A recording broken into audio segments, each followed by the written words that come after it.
Սիրելի հայրենակիցներ, քիչ առաջ Նիկոլ Փաշինյանը առաջնորդվելով ոչ մի օր առանց փուչիկ սկզբունքով թողարկել է եւ Facebook է նետել իր կողմից փչած հերթական փուչիկը։ Այս անգամ այդ փուչիկը ոչ թե Արցախյան հիմնախնդրի, այլ կրթության կարևորության մասին է։ Երևի թե տեսնելով, որ իր Արցախյան բանակցային ստերը մեկ օր անգամ չեն դիմանում Facebook-յան տիրույթում եւ պայթում են ինչպես իրական փուչիկները, Նիկոլը որոշել է փոխել պլաստինկեն։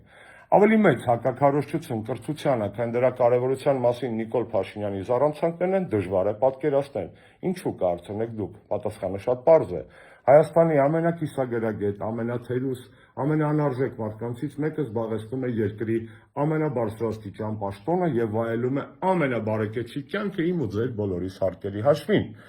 Հետևաբար իր կողմից կրթության քարոզչությունը փարիսեություն է եւ ցինիկություն։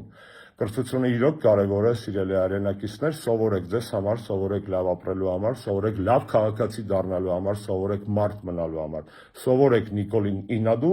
իր օրինակը բացառություն է մեր պատմության մեջ, կարծում եմ, այլևս երբեք իր նման թերուս անհայրենիք անարժեք մարդ իշխանությանը չի լինելու Հայաստանում։ Ուստի սովորեք ձեզ համար, սովորեք մեզ համար, սովորեք երկրի համար, սովորեք Նիկոլին Ինադու եւ Նիկոլին հանելու համար։